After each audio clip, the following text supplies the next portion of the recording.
Herkese merhaba. Bugün bu videomu Türkiye'den, İzmir'in Karaburun ilçesinden çekiyorum. Birkaç günde burada bir yazlıktayız. Onun bahçesinden çekiyoruz. Ben de bugün buradayım. Evet, bugün Bahar da burada. Çünkü ikimizin hayatımızı ilgilendiren bir şeye değineceğiz. Almanya'ya göç etmeye değdi mi, değmedi mi? Bunun muhasebesini, değerlendirmesini yapacağız. 3 yıl oldu biz Almanya'ya taşınalı ve bu 3 yılda hayatımızda neler değişti, pişman olduk mu, göç etmeye değdi mi? Bunları konuşacağız aslında. Ama en başından bence çok peşin bir şekilde cevap verebiliriz. Almanya'ya göç etmeye değdi mi? Değdi. Kesinlikle değdi ve neden değdi? Bu videoda uzun uzun onları anlatacağız ama buna girmeden önce belki biraz Türkiye'deki hayatlarımızın background'unu da verirsek insanların neden Almanya'ya göç ettiğimizi anlaması açısından faydalı olabilir diye düşünüyorum. Ben kendi açımdan anlatayım. Almanya'ya taşınmadan önce 2,5 yıldır çalıştığım bir firmadaydım ve sonrasında master yapmaya karar verdim ve master vesilesiyle de Almanya'ya geldim. İş yerimden memnundum, işimden de memnundum. Sadece kendimi artık daha fazla geliştiremeyeceğimi hissediyordum. Bir noktada tıkanmış hissediyordum. Dolayısıyla yurt dışına taşınma fikri de o noktada birazcık daha baskın olmaya başladı. Serkan da keza beyaz yakalı olarak çalışıyordu. Evet, ben de İstanbul'da yine evimle işim arası yürüme mesafesinde olan bir işte çalışıyordum. Türkiye'deki hayatımdan aslında iş anlamında memnundum. Sevdiğim işi yapıyordum. Mutluydum yani o konuda ama yine de başka bir takım sebepler vardı ki bunlar bizi birazcık da yurt dışını seçmeye hem zorladı hem de biz biraz bunu istiyorduk. İkisi bir arada biz Hızlandırdı.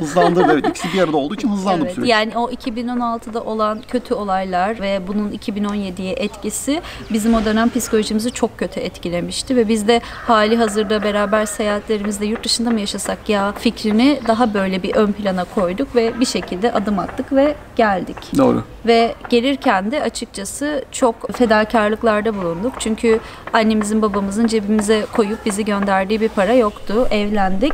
Bütün düğün takılarımızın üzerine bir de kredi çektik. 2 hafta sonrasında hemen Almanya'ya taşındık. Yani Türkiye'de bir düzen kurmadık. Bir evimiz olmadı. Bir hayatımız olmadı. Bütün yatırımımızı kendimize yapmaya karar verdik. Dolayısıyla Almanya'ya taşınmaya değdi mi sorusunun cevabının değdi olmasını ümit ederek gelmiştik. Çok da iyi misin? Orada kelimiz var. Arada ayaklarıma dadanıyor. Sen gel bakayım buraya.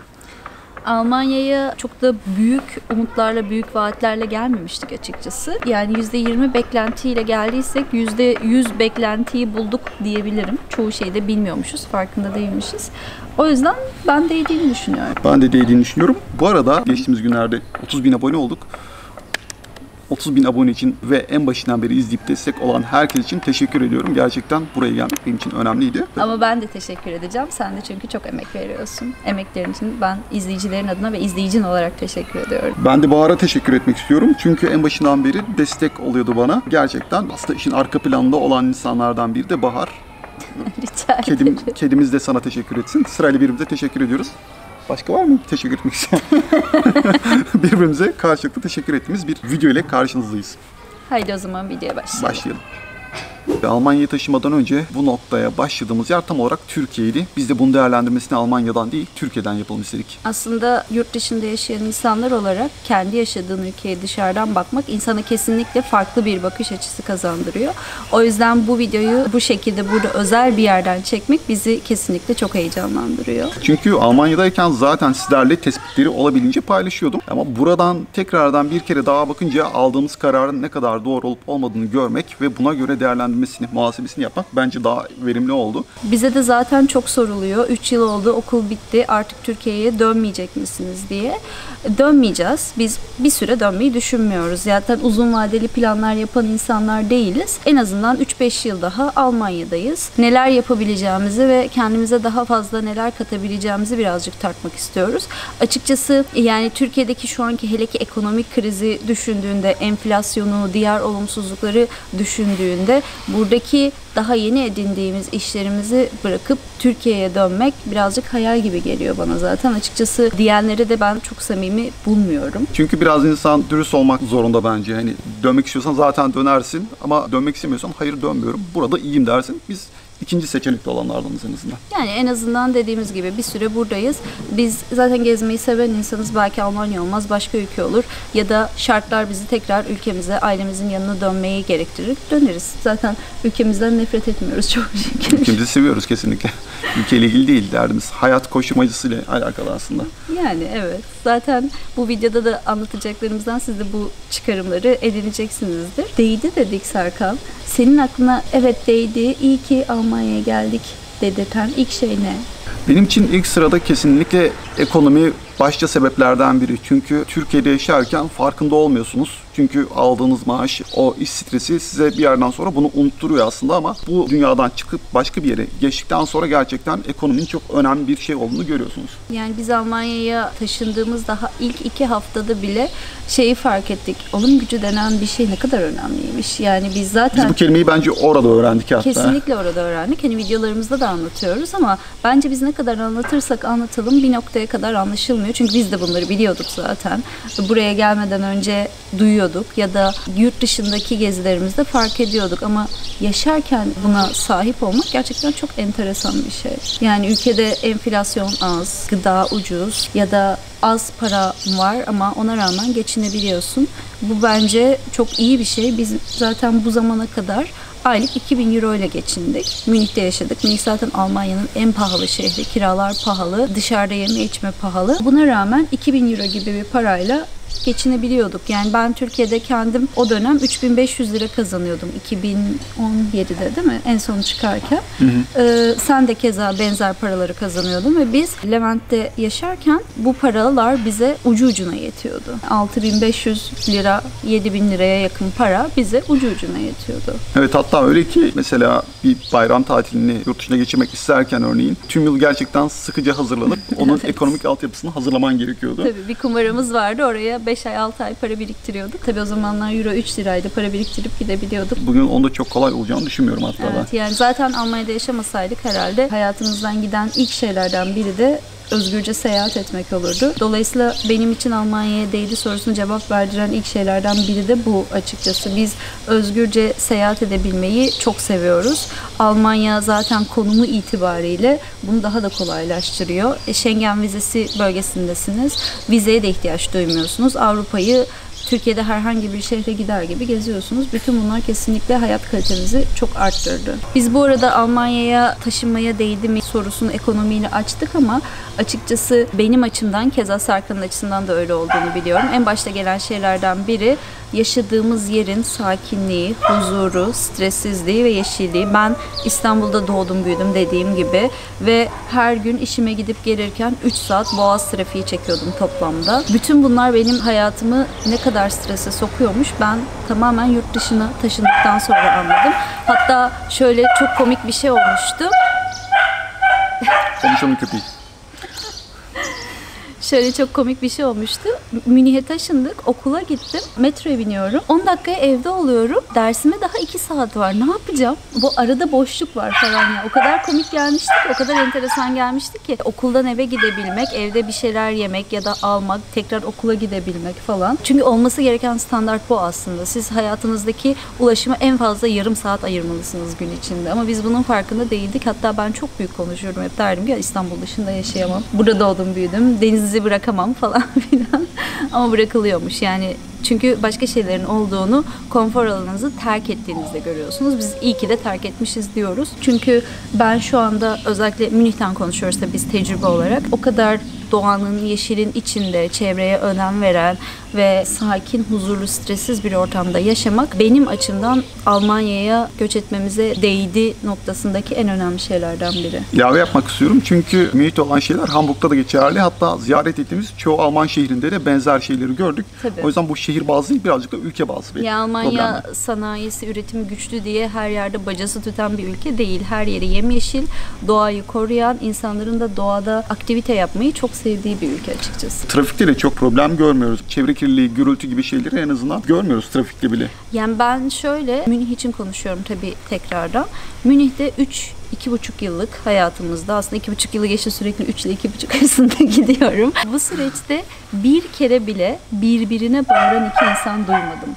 Zaten bize derste Almanca hocamız şey derdi. Sakın dışarıda tartışmayın. Almanya'da dışarıda tartışmak çok ayıp bir şey. İnsanlar size deli misiniz diye bakarlar. Ya da gerçekten deli olanlar dışarıda. Bak dışarıda bağırmayınca. Ya da deli olanlar dışarıda bağırıyor derdi açıkçası. Ben bunu Münih'te bizzat yaşadım. Ben zaten Münih'te hiç tartışan insan görmedim. İşte ben de görmedim ki sen benden daha fazla sokaklardaydın. Evet, ben yaptığım iş gereği her gün sokaktaydım. Hiç görmedim gerçekten. Ama bu Münih ben. yani tabii biz Berlin'e ilk gittiğimiz gün kavga eden insanlar gördük. Başka bir şey. O biraz Berlin çılgınlığı diyelim. Zaten herkes Berlin'e Almanya'nın standartlarının çok dışında bir şehir dediği için oraya bir şey demiyoruz. Benim eklemek istediğim bir başka şey ise yeni edinmiş olduğumuz arkadaşlıklar. Bunu Almanya'da ilk süreçlerden günümüze kadar çok iyi şekilde gözlemledik ve birçok farklı arkadaşımız oldu. Hem international olarak hem de gerek Türkiye'den bizim gibi sonradan gelen insanlar olarak. Tabii ki bunda biraz YouTube kanalımızın ve blog sayfamızın da etkisi oldu. Bu sayede birçok Almanya'ya taşınmış olan kaliteli insanlarla tanıştık. Gerçekten bu konuda da ben şanslı olduğumuzu düşünüyorum Almanya'da. Çünkü Almanya'ya gelmiş insanların özellikle belli bir şeyleri aşmış ve belli bir şeyleri edinmiş olduğunu düşünüyorum. Tabii yani az çok zaten buraya gelen insanlar bizimle ortak şeylere sahip oluyor. Hatta çok yanımızın benzediği bir sürü insanla bile tanıştık. Benzer şeylerle, kaygılarla geliyorsun ya da benzer isteklerle geliyorsun. Bunlar da seni ister istemez ortak bir paydada buluşturuyor açıkçası. Bunun işte bir de tabii international tarafı var. Orada da gerçekten dünyanın farklı kültürlerinden değişik insanlar tanıdım ve bundan da çok memnunum. Benim çok sevdiğim bir şeydir bu. Bir yandan da müzikle uğraştığım için orada bir müzik grubu kurdum. Belki bilenler bilir, bilmeyenler yoksa da onunla ilgili yine çok eskide kanalın en derinliklerinde bir iki videom daha var. En az izlenen. En az izlenen video falan kanalı muhtemelen olabilir. Arttırın o videoyu arkadaşlar. Herkes o videoyu gelsin. Orada yine müzik sayesinde çok farklı insanlarla tanıştım. Bu da işin yine güzel renkli taraflarından biri benim için. Yani ben kendi açımdan düşündüğümde biz şu anda İstanbul'da kalsaydık zaten var olan bir arkadaş çevremiz vardı ve hepsini çok seviyorduk. Yenisine ihtiyaç duymuyorduk ve 8-5 arası işimize gittiğimiz geldiğimiz sürede kalan zamanda da yeni arkadaşlıklar kurmak için kimse çabalamıyor. Dolayısıyla o monotonluktan çıkıp sıfırdan bir hayata başladığınızda edindiğiniz ilk şey de yeni arkadaşlıklar, yeni insanlar oluyor. Gerçekten seyahat hikayeleri bloğu bizim hayatımızı değiştirdi. Onun üzerine de YouTube geldi. O sayede tanıdığımız herkesi çok seviyoruz. Ben tekrardan çok sevdiğimde buradan bir daha söylemek istiyorum. Benim bir de bir başka bahsetmek istediğim şey Almanya'da bir şeylerin özellikle hem devlet nezdinde yani bürokrasi anlamında hem de gündelik hayat içerisinde halloluyor olması. Yani sorun her zaman çözülüyor. Yani er geç çözülüyor. Evet. Öyle diyelim. Er geç kısmı özellikle bürokrasi için. Çünkü çok yavaş işleyen bir bürokrasisi var Almanya'nın. O konuda gerçekten kötü olduklarını söyleyebilirim. Ama yine de halloluyor. 3-5 ay sonra da olsa çözülüyor. Bu bence çözümcü olmasından dolayı çok önemli. Yani şu önemli, adamların yasaları var, kuralları var. Sen de bu yasaları bilirsen ve bunlara uyarsan, okursan, araştırırsan bu kısmı çok önemli kesinlikle. Her şeyin çözümünü buluyorsun, her şeyi de yapabiliyorsun. Bu bizim düzeni sevdiğimiz bir hayat için gerçekten çok önemli katkı sağlıyor. Ben burada kurallara uymak, disiplin derken aslında bir başka şeye de değinmek istiyorum. Okula ilk başladığım zamanlar tabii her gelen insan bir şekilde neden Almanya'yı tercih ettin, neden buraya geldin gibi konuşmaları kendi aranda da yapıyorsun. Bir kız arkadaşım bana şey demişti, yayalar için olan kırmızı ışıkta beklediğim için kendimi enayi yerine konulmasını istemiyorum demişti.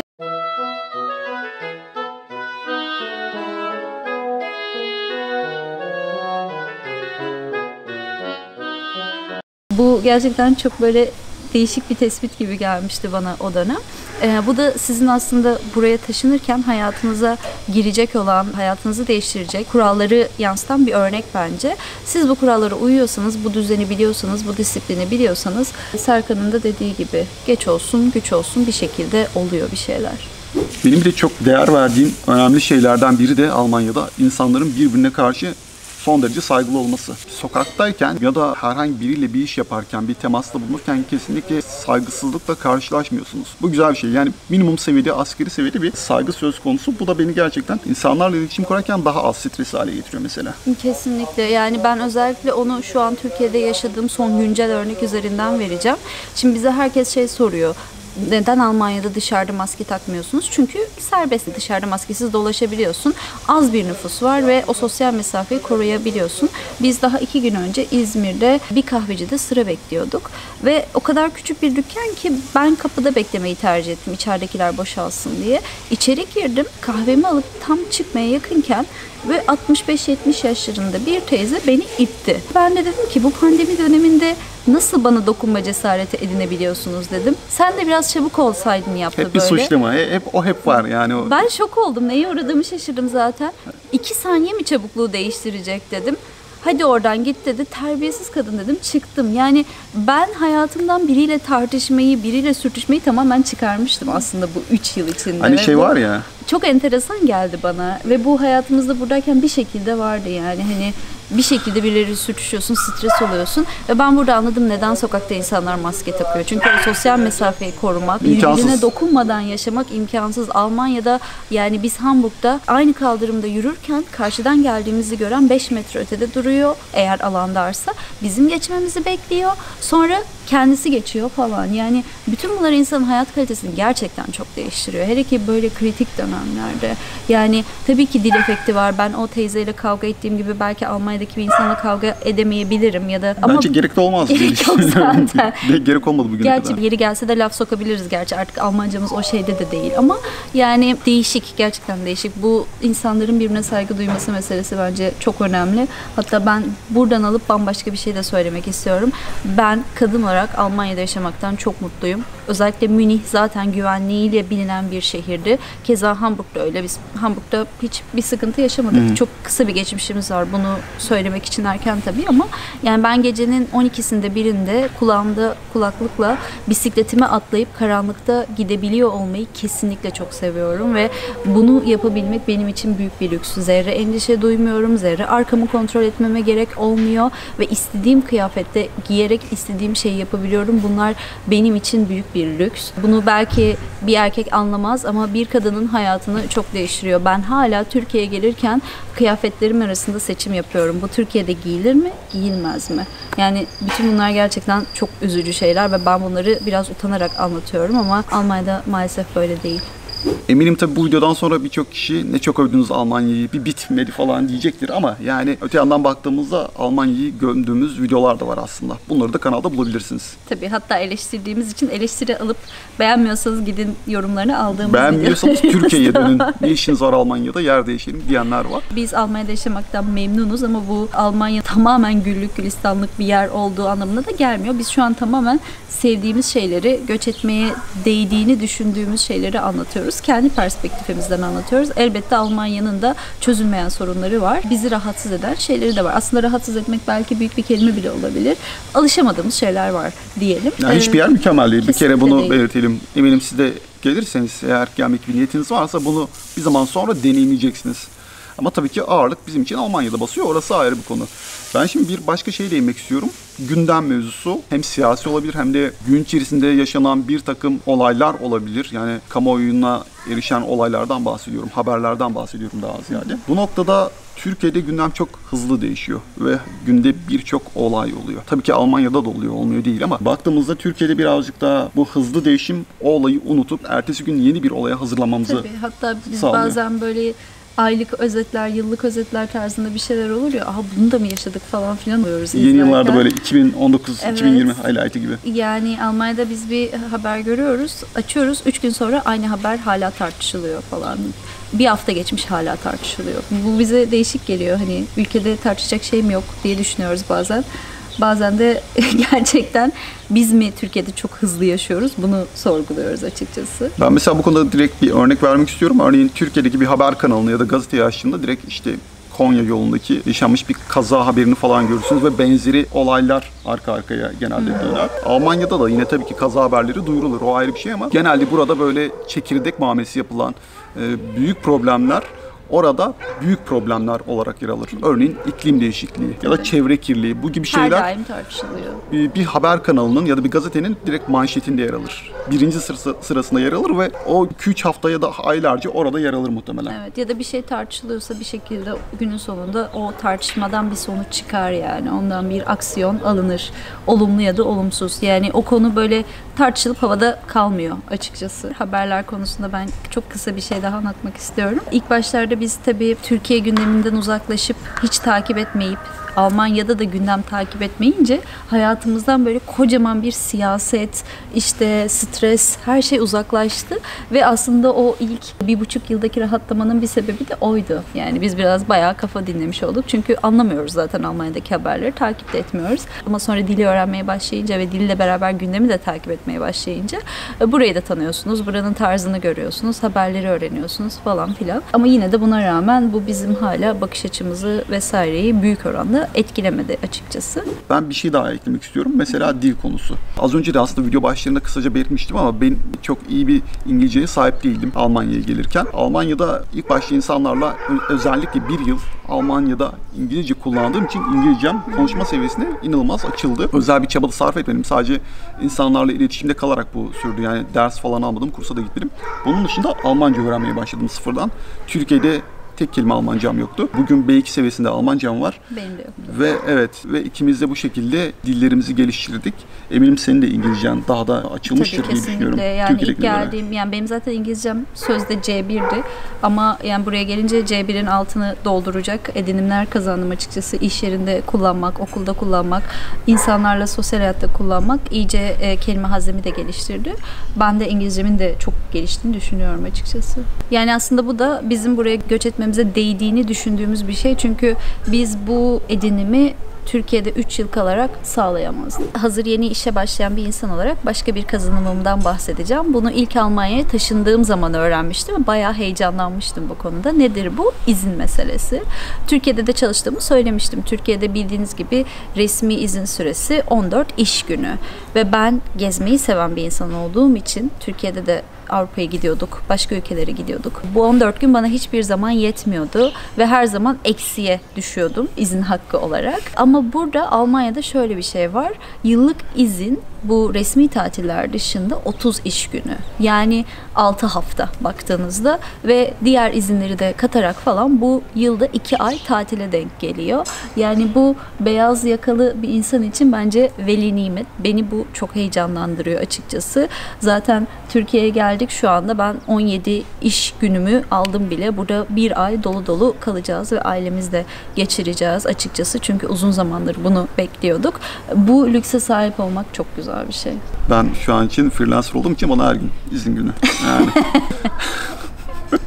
Sen de haklısın. Ama yine de tabii ki 30 gün güzel. Yani son derece gerçekten gezmek isteyenleri ya da kafasını dinleyip tatil yapmak isteyenler için inanılmaz fazla bir tatil hakkı doğuruyor.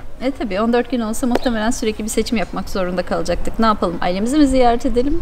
Yoksa bu sefer tatil mi yapalım falan? Bu seçimde olmamak açıkçası keyifli. Video başında Türkiye'deyiz. Tatile geldik İzmir'e demişken birazcık da hayat standartlarından bahsetmek istiyorum. Almanya'da tabii ki Türkiye'deki yaşantımıza göre hayat standartımız arttı. Ama bunun dışında Türkiye'deki yaşadığımız döneme göre bile şu an Almanya'dan gelen biri olarak da yine bu perspektiften de yani burada bile hayat standartımız arttı aslında. Dolayısıyla adım atarken, bir şeyi düşünürken daha özgür oluyor. Bence bunun önemini de değerlendirmemiz gerekiyor.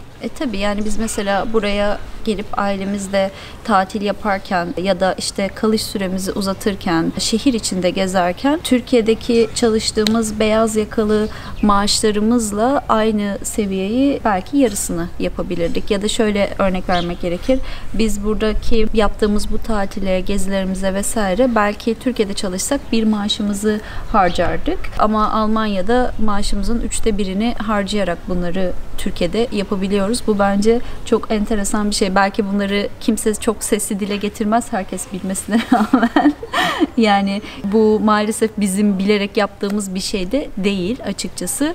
Türkiye'nin ekonomik şartları bu noktaya getiriyor bu durumu. Ama yurt dışına göç etmenin Türkiye'deki hayatını da değiştirmesi, hayat standartını arttırması bana açıkçası değişik geliyor. Bana çok ilginç geliyor ama gerçeklerde bunlar öte yandan bakınca. Umarım tabii ki Türkiye'deki ekonomik gidişat da daha iyiye gider. İnsanlar bu konuda rahat alır ama en azından bizler gibi yurt dışında yaşayanlar için de bu durum var. Bunu da sesli olarak dile getirmek bence önemliydi. Tabii yani ak kara zaten belli olan bir şey. Bu saklanacak bir şey de değil yani. Tabii bunun dışında birazcık da bağlantılı bir şeyden bahsetmek istiyorum. Almanya'da yaşarken özellikle gelir adaletsizliğini görmüyorsunuz. Yani daha minimum seviyede en azından bunu ifade etmek gerekiyor. En azından Münih içinde konuşmamız gerekir. Çünkü belki başka şehirlerde bir tık daha yansıyor bu. Yani Berlin'de çok dilenci görüyoruz mesela ya da Hamburg'da da gördük dilenciler ama mesela Münih'te çok yoktu. Ama ne olursa olsun genel olarak değerlendirdiğimizde Almanya'da zenginle fakiri böyle çok rahat ayırt edemiyorsun. Burada biraz şunun tabii ki kedi... Gel seni seveyim biraz gel. Yerine gelmek ister misin 3. konuk olarak? Hadi bakalım Gel. seni de yayına alalım. Gel seni seveyim. Dedik. Bunda birazcık da tabii şu etken, atıyorum bir şirketin CEO'suyla en alt çalışanı arasındaki maaş farkının çok aşırı fark etmiyor olması. Türkiye'de mesela eminim ki bir CEO 40-50 bin falan maaş alıyordur ya da daha üzerinde, tam emin değilim. Belki şirketin en alt çalışanı 3.000 lira falan maaş alıyordur. Hani baktığınızda oranlama olarak çok sağlam fark var. Ama sana gelmek istiyorum. Ama Almanya'da yani Merkel'in maaşı bile ortada, yani o kadar yüksek paralar almıyor, öyle diyelim. Ya da şöyle düşünebilirsin, yani bir CEO ile normal bir çalışanın arasında 3 kat 4 kat fark var. Bu Türkiye'de 10 kata 15 kata yükseliyor. Evet benim de kastettiğim Dolayısıyla şey oydu. bu da şeye yansıyor. Zaten biz en başında da dedik 2000 euro ile geçiniyorduk bu zamana kadar ve Türkiye'deki 6000-7000 lira maaşlarımızla olan beyaz yakalı standardımızla 2000 euroya geçiniyorduk. Hiçbir şeyimizi eksik etmiyorduk. Masamıza aldığımız içkimizin de, yemeğimizin de, etimizin de hiçbir zaman hesabını yapmadık. Bunu 2000 eurolu, ki Almanya'daki bence fakir maaşıdır bu. Yani düşününce düşük bir maaştır. Her eve çünkü ortalama 3000-3500 euro girer. Buna rağmen bunları yapabiliyor olmak bence kesinlikle çok önemliydi. Önemli ve gelir adaletsizliğini de gösteriyor. Yani ben kendi okulumdan örnek verebilirim yine. Okulumda temizlik yapan ablaların, abilerin ayağındaki spor ayakkabılar ya da kolundaki çantalar gayet marka çantalar. Yani bizim Türkiye'de 500-600 lira, 1000 lira vererek aldığımız ayakkabılar. Ama bunu aynı şekilde lüks kafede oturan zengin bir abinin de ayağında görebiliyorsun yani. Bu değişik bir şey. Bayağı bir iç döktük ya. 3 yılda Evet. edindiğimiz şeyleri burada patır patır saydık. Yani biz genel olarak gerçekten Almanya'daki hayatımızdan memnunuz ve bu saydığımız şeylerin belki %20'sini bilerek falan Almanya'ya taşındık açıkçası. Çok da farkında değildik. Biz buradaki deneyimlerimizi anlatıyoruz ve siz de buraya gelip belki yaşayacaksınız. Belki bizim gibi düşüneceksiniz. Belki sevmediğiniz şeyler olacak. Bunu bilemeyiz. Ama biz genel olarak memnunuz. Göç ettiğimiz için hiç pişman olmadık. Baki kalan tek şey ailemize olan özlemimiz. Onlar da gidip geliyorlar. Biz gidip geliyoruz. Bunu bir şekilde tolere etmeye çalışıyoruz. Şu anki hayat şartlarımızın bizi getirdiği yer gerçekten keyifli. Umarım bu şekilde de devam eder. Zaten bunları çok da kolay elde etmedik. Risk aldık. Varımızı yoğumuzu ortaya koyduk. Serkan 2 yıl, 2,5 yıl kurye olarak çalıştı. Ben okurken çalıştım. Bütün bunlar günün sonunda bizi hedeflerimize daha da yaklaştırdı. Hala da hedeflerimize ulaşmış değiliz. Ulaşmaya da devam ediyoruz. Ben iyi ki taşındık diyorum. Ben de yani mücadele ettiğimiz için de kendimizi gerçekten kendime verdiğim değerde daha arttı açıkçası ve gerçekten verdiğimiz çabaların da karşılığını aldık, almaya devam ediyoruz diye düşünüyorum ama mücadele etmeden de olmuyor. Yani buraya geleceksiniz, kesinlikle cesaretiniz olmalı. Risk almayı göze almalısınız ve birazcık da ayaklarınız yere sağlam basmalı. Evet, istersen videomuzu burada bitirelim. Bayağı iç döktük diye düşünüyorum. Sen de iç döktün bayağı ama benim üzerime döktün. Umarım keyif almışsınızdır. Biz şu an bu kedişi seveceğiz. Evet, tekrar destek veren ve en başından ya da kanalın belli ilerlemesinde kanala katılıp izleyen, destek olan, yorum yazan, like atan herkese teşekkürler. 30.000 abone benim için çok önemli bir rakamdı. Teşekkür ederim. Umarım birlikte büyürüz. Umarım artı bir kedimizle de, evet, aman sakin. Tamam, buradayım. Sendeyim, kamerada değil. Görüşmek üzere. Hoşça kalın. Hoşçakalın.